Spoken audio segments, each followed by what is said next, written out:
Assalamualaikum warahmatullahi wabarakatuh. Om Swastiastu, Namo Buddhaya, dan salam kebajikan. Hai teman-teman, perkenalkan, nama saya Nirwana Sabrina, NIM 220404500020 dari kelas D, jurusan Psikologi Pendidikan dan Bimbingan, Prodi Bimbingan dan Konseling. Hari ini, saya akan menjelaskan tentang perkembangan individu. Apa sih perkembangan individu itu? Perkembangan individu merupakan perubahan yang sistematis, progresif, dan berkesinambungan dalam diri individu sejak lahir hingga akhir hayatnya, atau dapat diartikan pula sebagai perubahan-perubahan yang dialami individu menuju tingkat kedewasaan atau kematangannya. Teori perkembangan ada apa saja?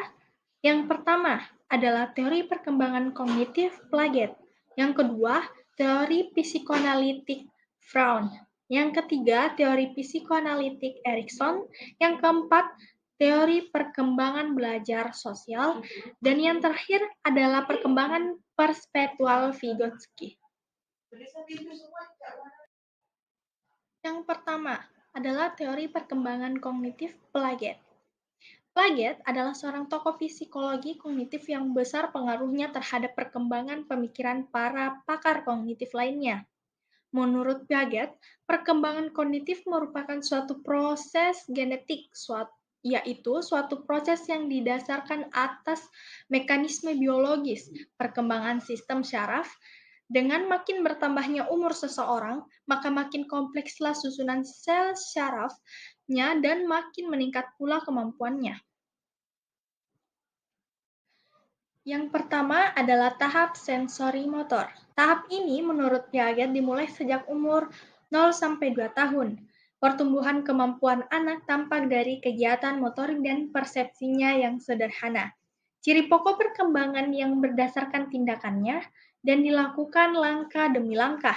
Kemampuan yang dimilikinya antara lain, yang pertama adalah melihat dirinya sendiri sebagai makhluk yang berada dengan objek di sekitarnya. Yang kedua, mencari rangsangan melalui sinar lampu dan suara. Yang ketiga, suka memperhatikan sesuatu lebih lama. Yang keempat, mendefinisikan sesuatu dengan memanipulasinya. Yang terakhir adalah memperhatikan objek sebagai hal yang tetap lalu ingin merubah tempat. Selanjutnya adalah tahap preoperasional.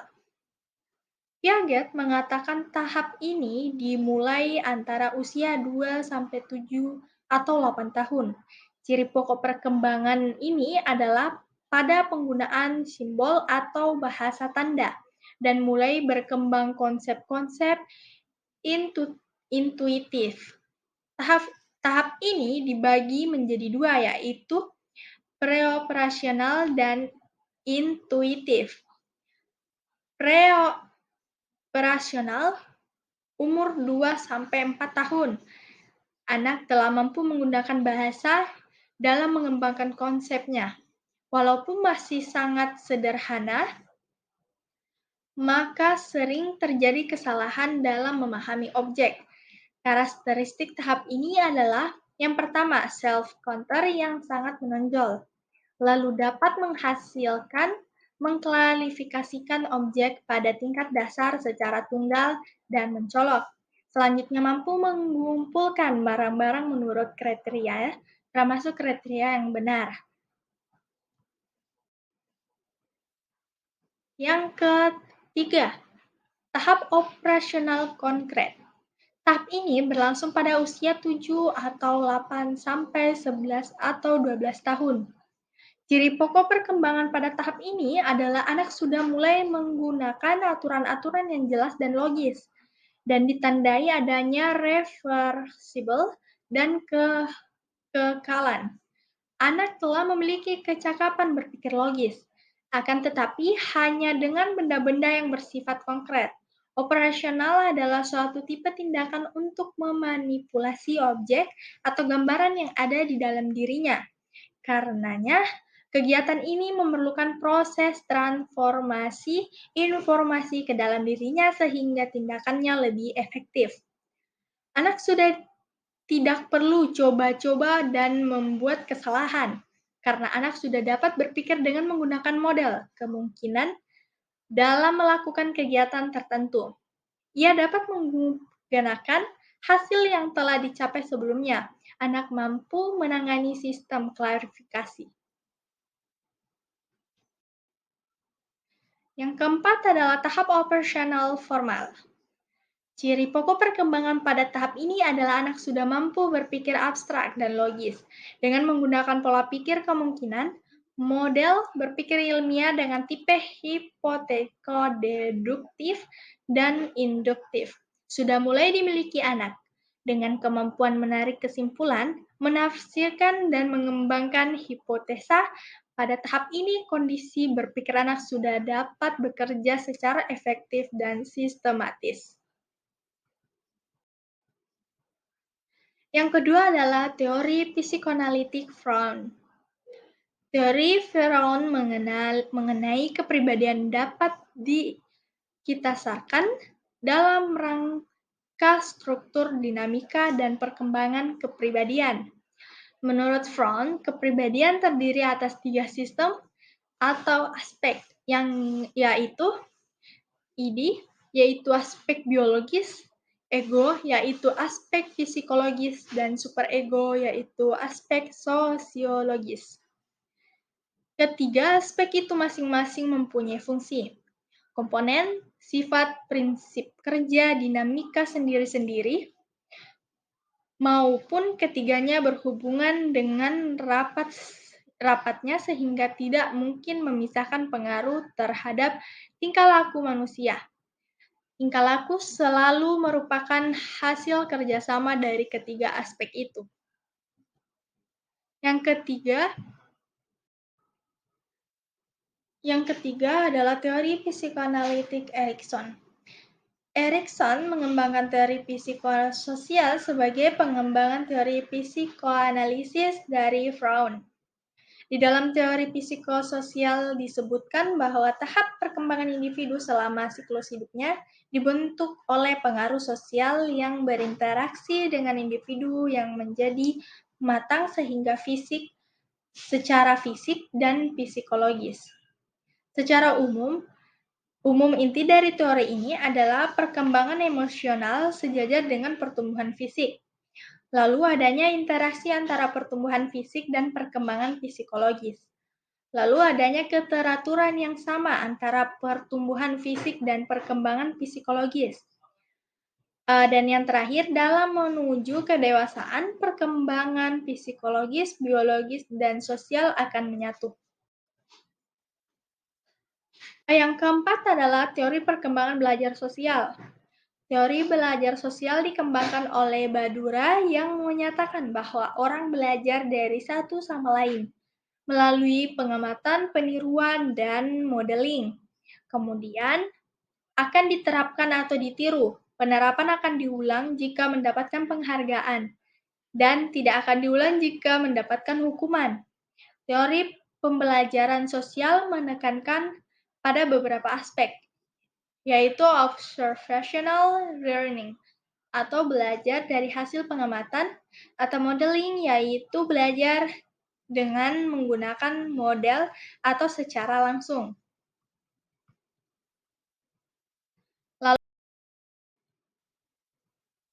Lalu teori perkembangan perspektual Vygotsky. Teori Vygotsky menentang gagasan-gagasan Piaget tentang bahasa dan pemikiran. Vygotsky menyatakan bahwa bahasa bahkan dalam bentuk yang paling awal adalah berbasis sosial, sementara Piaget menekankan pada percakapan anak-anak yang bersifat egosentris dan bersifat non-sosial. Anak-anak berpikir kepada diri mereka untuk mengatur perilakunya dan untuk mengarahkan diri mereka. Sebaliknya, Piaget menekankan bahwa percakapan anak kecil yang egosentris mencerminkan ketidakmatangan sosial dan kognitif mereka.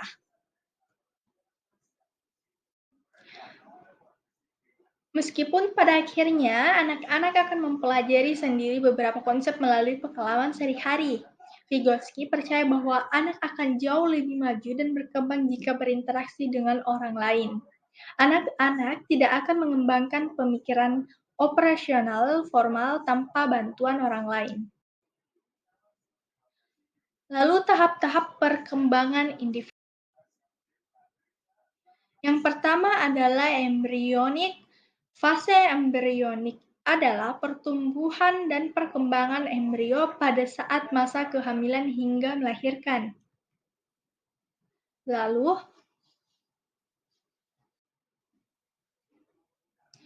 Lalu yang kedua adalah pasca embrionik atau bayi. Pasca embrionik adalah proses pertumbuhan dan perkembangan yang terjadi setelah lahir. Pada fase ini, organ-organ tubuh pada bayi sudah mulai dapat bekerja walaupun belum maksimal. Lalu yang ketiga, masa kanak-kanak. Pada fase ini, manusia sudah mulai berkembang secara emosional dan sosial. Keterampilan fisik sudah meningkat dengan aktif. Yang ketiga,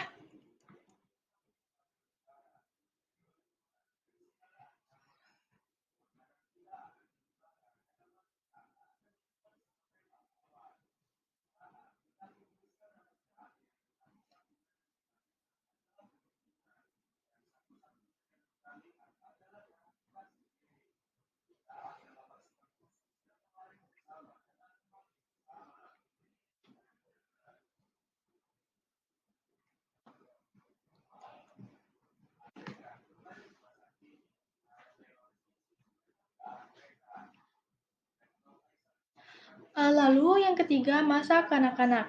Pada fase ini, manusia sudah mulai berkembang secara emosional dan sosial. Keterampilan fisik sudah meningkat dengan aktif, sehingga memicu pertumbuhan yang lebih cepat. Lalu, yang keempat adalah masa remaja. Pada masa remaja, manusia sudah mengalami perkembangan organ-organ reproduksi dan mengalami pubertas.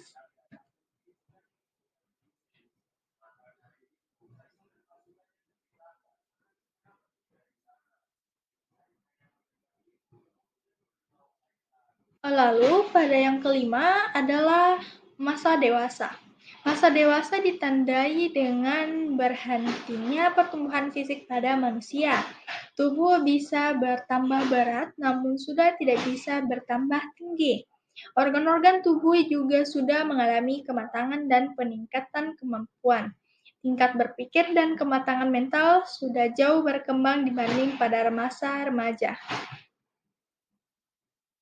Lalu tugas-tugas perkembangan individu.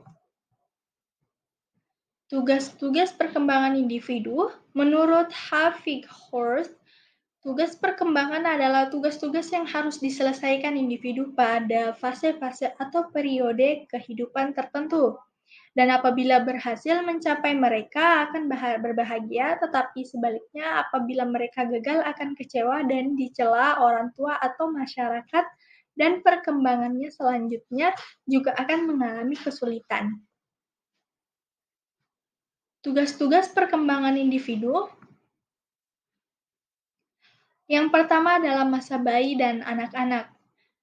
Mulai dari belajar berjalan, belajar makan padat, belajar berbicara, belajar mengendalikan pembuangan kotoran tubuh, sampai dengan mencapai stabilitas fisiologis. Yang kedua adalah masa anak-anak sekolah. Belajar ketangkasan fisik untuk bermain. Pembentukan sikap dan sehat terhadap diri sendiri sebagai organisme yang sedang tumbuh. Bergaul yang bersahabat dengan anak laki-laki dan perempuan. Lalu pada yang kelima adalah masa dewasa. Masa dewasa ditandai dengan berhentinya pertumbuhan fisik pada manusia. Tubuh bisa bertambah berat, namun sudah tidak bisa bertambah tinggi. Organ-organ tubuh juga sudah mengalami kematangan dan peningkatan kemampuan. Tingkat berpikir dan kematangan mental sudah jauh berkembang dibanding pada masa remaja. Lalu tugas-tugas Lalu tugas-tugas perkembangan individu. Tugas-tugas perkembangan individu, menurut Havik Horst, tugas perkembangan adalah tugas-tugas yang harus diselesaikan individu pada fase-fase atau periode kehidupan tertentu. Dan apabila berhasil mencapai mereka akan berbahagia, tetapi sebaliknya apabila mereka gagal akan kecewa dan dicela orang tua atau masyarakat, dan perkembangannya selanjutnya juga akan mengalami kesulitan. Tugas-tugas perkembangan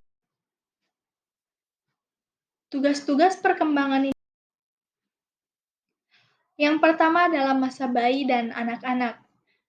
Mulai dari belajar berjalan, belajar makan padat, belajar berbicara, belajar mengendalikan pembuangan kotoran tubuh, sampai dengan mencapai stabilitas fisiologis.